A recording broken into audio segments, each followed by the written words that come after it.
వక్రతుండ మహాకాయ సూర్యకోటి సమప్రభ నిర్విఘ్నం కురు మే దేవ ସର୍ବକାର୍ୟେଷୁ ସର୍ବଦା। ଗଣେଶାୟ ନମଃ। ଆଜି ଆମେ ଏହି ଭିଡିଓରେ ସ୍ୱର ସନ୍ଧି ଅନ୍ତର୍ଗତ ବୃଦ୍ଧି ସନ୍ଧିକୁ ପଢିବା। ପୂର୍ବ ତିନୋଟି ଭିଡିଓରେ ସନ୍ଧି କାହାକୁ କୁହାଯାଏ, ସ୍ୱର ସନ୍ଧି କେତେ ପ୍ରକାର, ସ୍ୱର ସନ୍ଧି ଅନ୍ତର୍ଗତ ଦୀର୍ଘ ସନ୍ଧି ଏବଂ ଗୁଣ ସନ୍ଧି ଦିଆଯାଇଅଛି। ଏହି ଭିଡିଓରେ ଆମେ ବୃଦ୍ଧି ସନ୍ଧି ବିଷୟରେ ଜାଣିବା। ବୃଦ୍ଧି ସନ୍ଧି କାହାକୁ କୁହାଯାଏ, ବୃଦ୍ଧି ସନ୍ଧିର ଉଦାହରଣ। ଯଦି ଏହି ଭିଡିଓଟା ଆପଣମାନଙ୍କୁ ଭଲ ଲାଗେ ତାହେଲେ ନିଶ୍ଚିତ ରୂପରେ ଲାଇକ୍, କମେଣ୍ଟ, ସେୟାର ଏବଂ ସବସ୍କ୍ରାଇବ କରିବାକୁ ଭୁଲିବେ ନାହିଁ।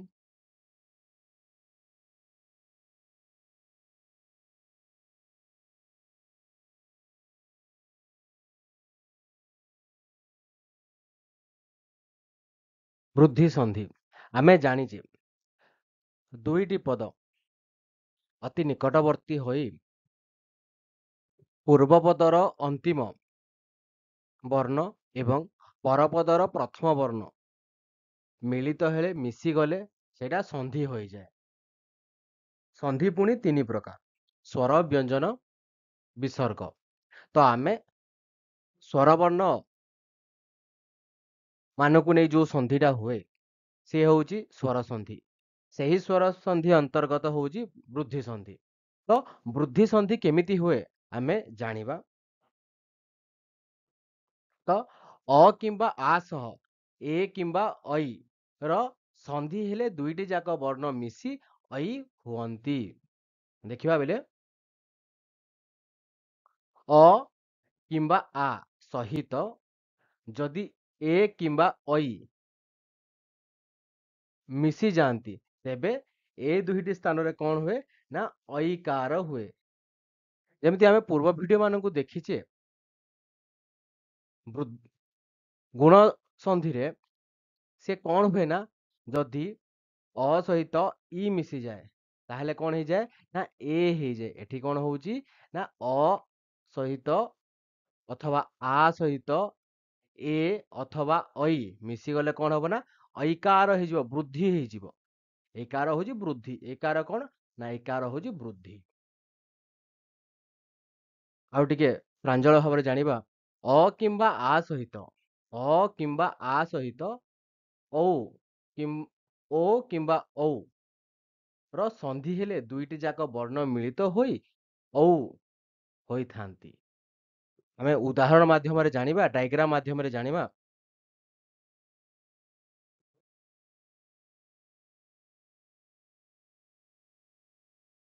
ଦେଖିବା, ପୂର୍ବପଦର ଅନ୍ତିମ ବର୍ଣ୍ଣ ଯଦି ଅ ଅଥବା ଆ ଥିବ ତା ସହିତ ଯୁକ୍ତ ପରପଦର ପ୍ରଥମ ବର୍ଣ୍ଣ ଏ ଅଥବା ଐ ଥିବ ତାହେଲେ ସେଇ ବର୍ଣ୍ଣଟା, ସେଇ ଦିଟା ବର୍ଣ୍ଣ ଜାଗାରେ କଣ ହେଇଯିବ ନା ଐକାର ହୋଇଯିବ। ସେମିତି ଅ ଅଥବା ଆ ସହିତ ଯଦି ଓ ଅଥବା ଔ ମିଶିଗଲେ କଣ ହେଇଯିବ ନା ସେହି ଦୁଇଟି ବର୍ଣ୍ଣ ଜାଗାରେ ଔ ହେଇଯିବ। ସେମିତି ଅ ସହିତ ଯଦି ରୁ ମିଶିଯାଏ ତାହେଲେ ସେହି ଅ ଆଉ ରୁ ଜାଗାରେ କଣ ହେଇଯିବ ନା ଆର ହେଇଯିବ। କଣ ନା ଆର ହେଇଯିବ। ଉଦାହରଣ ଦେଖିବା।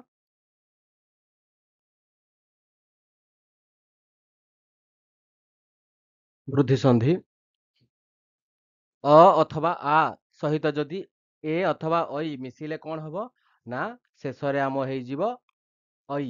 ଏହି ଦି ଜଣଙ୍କ ଜାଗାରେ କଣ ହେଇଯିବ ନା ଐକାର ହେଇଯିବ। ତ ଦେଖିବା ଉଦାହରଣ। ଅଦ୍ୟ ଯୁକ୍ତ ଏବ, ଅଦ୍ୟ ଯୁକ୍ତ ଏବ। ତ ଦେଖିବା ପିଲେ ଏହାକୁ ଆମେ ଅକ୍ଷର ଅକ୍ଷର ଖଣ୍ଡ ଖଣ୍ଡ କରିଦେବା। ଅ ଦ ହଲନ୍ତ ବାଲା ଦ, ୟ ହଲନ୍ତ ବାଲା ୟ, ଅ। ଆମେ ଖଣ୍ଡ ଖଣ୍ଡ ଭାଗ ଭାଗ କରିଦେଲେ। ତ ଅନ୍ତରେ କଣ ଅଛି ରେ ପିଲେ, ଅନ୍ତିମ ବର୍ଣ୍ଣ ଅଛି ଅ ଅଛି। ଦେଖ ଏଠି ଅ ଅଛି ତ ଅ ଏଇ ସୂତ୍ର ସାଙ୍ଗରେ ମିଶିଗଲା। ସହିତ ଯଦି ଏଟାକୁ ଭାଗ କରିଦେବା, ଏ ହଲନ୍ତ ବାଲା ବ ତାପରେ ଏ ବ। ତ ଏହାର ପ୍ରଥମ ବର୍ଣ୍ଣଟା କଣ ଅଛି ନା ଏ ଅଛି। ଦେଖିବା ଅ ଏବଂ ଏ ମିଶିଗଲେ କଣ ହେବ ରେ ପିଲେ ଏ অ ଏବଂ ଏ ମିଶିଗଲେ କଣ ହେବେ ନା ଐକାର ହେଇଯିବ। ତ ଏଇ ଦୁଇଟା ଜାଗାରେ କଣ ହବ ନା ଐକାର ହେଇଯିବ। ଦେଖିବା ଅଦ୍ୟ ଏଟା ହଲନ୍ତ ବାଲା ଦ୍ୟ ହେଇଯିବ। ତାପରେ ଯଦି ଐକାର ମିଶି ଯାଉଛି ତାପରେ ବ ଅଦ୍ୟୈବ ଏଟା କଣ ହେଇଯିବ ରହିଲା ସମସ୍ତ ପଦ ଅଦ୍ୟୈବ। ଆଉ ଅ ଅ କିମ୍ବା ଆ ସହିତ ଯଦି ଐ କିମ୍ବା ଏ ମିଶିଲେ କଣ ହେଇଯିବ ନା ଐକାର ହେଇଯିବ। ଏହାର ଆଉ କେତେ ଗୁଡିଏ ଉଦାହରଣ ଦେଖିବା ବୁଝିବା ପାଇଁ। ସମସ୍ତେ ଧ୍ୟାନ ପୂର୍ବକ ଦେଖନ୍ତୁ। ଏକ ଲାଷ୍ଟ କୁ କଣ ଅଛି ନା ଅ ଅଛି ଯୁକ୍ତ ଏକମ୍। କଣ ହବରେ ପିଲେ ଅ ଆଉ ଏ ମିଶି ଗଲେ କଣ ହବ ନା ଐ ହେଇଯିବ। ତାହେଲେ କଣ ହବ एकैकम एकैकम। ସେମିତି ଅଧୁନା ଲାଷ୍ଟ କୁ କଣ ଅଛି ଆ ଅଛି ଏବ ତ ଆ ଏ ମିଶି ଗଲେ କଣ ହେଇଯିବ ଅଧୁନୈବ। ଏଟା ଦେଖ ଏଇକାର ଆସିଗଲା ଅଧୁନୈବ। ତଥା ଯୁକ୍ତ ଏତତ୍ ତଥୈତତ୍ ଆ ଏ ମିଶିକି ଐକାର ହେଇକି କଣ ତଥୈତତ୍ ହେଲା। ସେମିତି ଯଦା ଯୁକ୍ତ ଏବ ଯदैବ ଯଦା ଯୁକ୍ତ ଏବ ଯदैବ।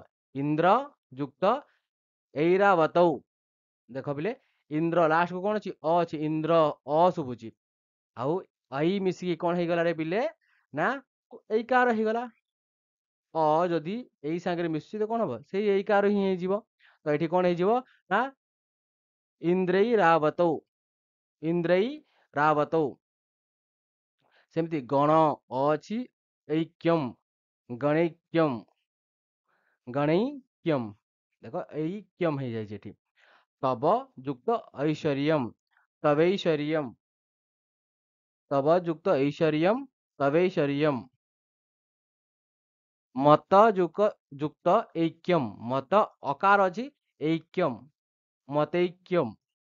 तथा युक्त ऐश्वर्यम तथैश्वर्यम।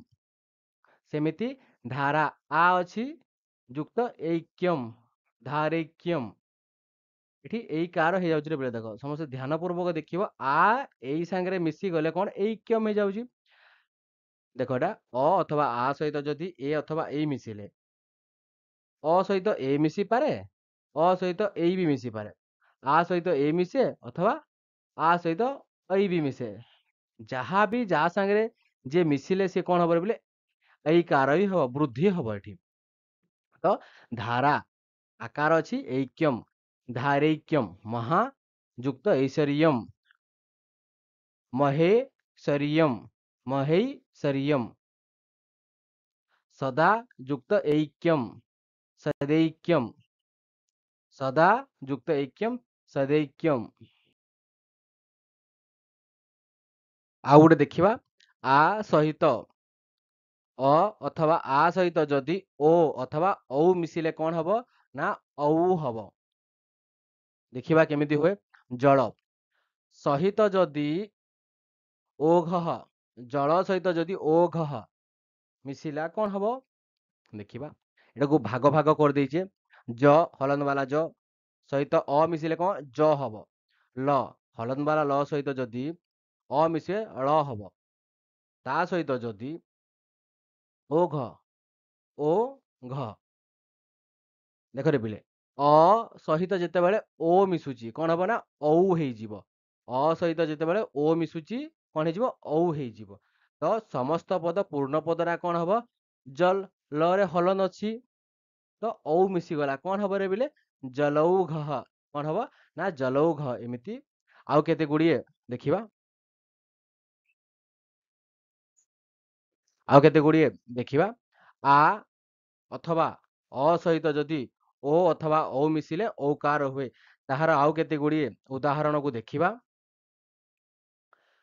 ଜଳ ଯୁକ୍ତ ଓଘ ଜଳୌଘ ଅ ଓ ମିଶିକି ଔକାର ହେଇଯାଇଛି। ସେମିତି ଦୁଗ୍ଧ ଯୁକ୍ତ ଓଦନମ ଦୁଗ୍ଧୋଦନମ ଭବ ଯୁକ୍ତ ଔଷଧି ଭବୌଷଧି ମହା ଯୁକ୍ତ ଔଷଧି ମହୌଷଧି। ବିଦ୍ୟା ଆ ଅଛି ଓ ମିଶି ସାରିଲେ କଣ ହବ ନା ଔ ହେଇଯାଉଛି। ବିଦ୍ୟା ଯୁକ୍ତ ଓଜହ କଣ ହବ ରେ ବିଲେ विद्यौजः चित्त युक्त औदार्यम चित्त युक्त औदार्यम कौन हब चित्तौदार्यम तव युक्त औत्सुक्यम तवौत्सुक्यम धन युक्त औत्सुक्यम धनौत्सुक्यम महा देख रे बोले आ औ मिसिले औकार हो जाउची तो महोदार्यम महायुक्त औदार्यम महोदार्यम महायुक्त औषधम महौषधम एमिति प्रकार रे एही संधिटा होई वृद्धि संधिर ଆଉ ଗୋଟେ ପ୍ରକାର ଦେଖିବା ଅ ସହିତ ଯଦି ରୁ ମିଶି ଥାଏ ତାହେଲେ ଆର ହୁଏ କେମିତି ହଉଛି ଦେଖିବା ପ୍ର ଯୁକ୍ତ ରୁଚ୍ଛତି ରୁଚ୍ଛତି ତ ପ୍ରକୁ ଆମେ ଭାଙ୍ଗି ଖଣ୍ଡିଆ ଖଣ୍ଡିଆ ଖଣ୍ଡ ଖଣ୍ଡ କରିଦେବା ପ ହଲନ ର ହଲନ ପ୍ର ସହିତ ଯଦି ରୁଚ୍ଛତି ତ ରୁ ଛ ହଲନ ଛ ହଲନ ଛ ହଲନ ଏବେ ଦେଖିବାରେ ବୋଲେ ଦେଖ ରୁ ଛ ହଲନ ଛ ହଲନ ଛ ତ ହଲନ ଇ ମିଶିଗଲେ କଣ ତି ହେଇଯିବ ତ ଏହି ପ୍ରଥମ ପଦର ଅନ୍ତିମ ବର୍ଣ୍ଣ କଣ ଅ ଅଛି ଅ ସହିତ ଯଦି ଏଇ ସହିତ ଯଦି ରୁ ମିଶିଥାଏ ତାହେଲେ କଣ ହେଇଯିବ ନା ଆର ହେଇଯିବ ତ ଏହାକୁ ମିଶେଇ ଦେବାରେ ପିଲେ ପ୍ର ହଲନ୍ଦ ଅଛି ଆର ରୁର୍ ଛତି ପ୍ରାର ଛତି ପ୍ରାର ଆର ହଉଛି ଦେଖ ମଝିରେ ଆର ପ୍ରାର ଛତି ଆଉ କେତୋଟି ଉଦାହରଣକୁ ଦେଖିବା ଅ ସହିତ ଯଦି ରୁ ମିଶୁଛି ଆର ହଉଛି ଦେଖ ଦୁଃଖ ଯୁକ୍ତ ଋତଃ ଦୁଃଖାର୍ଥ ଅ ଆଉ ରୁ ମିଶି କଣ ହେଇଯାଉଛି ବୋଲେ ଆର ଦୁଃଖାର୍ଥ ସୁଖ ଋତଃ ସୁଖାର୍ଥ ଆର୍ତଃ ଆର ହଉଛି ନା ମଝିରେ ଏଠି ଆର ଅଛି ଦେଖ ସେମିତି ଶୀତ ଯୁକ୍ତ ଋତଃ ଶୀତାର୍ତଃ ଶୀତ ଯୁକ୍ତ ଋତଃ ଶୀତାର୍ତଃ ଏହା ଥିଲା ବୃଦ୍ଧି ସନ୍ଧିର କେତେ ଗୁଡ଼ିଏ ନିୟମ ଆଉ ବହୁତ ଗୁଡ଼ିଏ ଉଦାହରଣ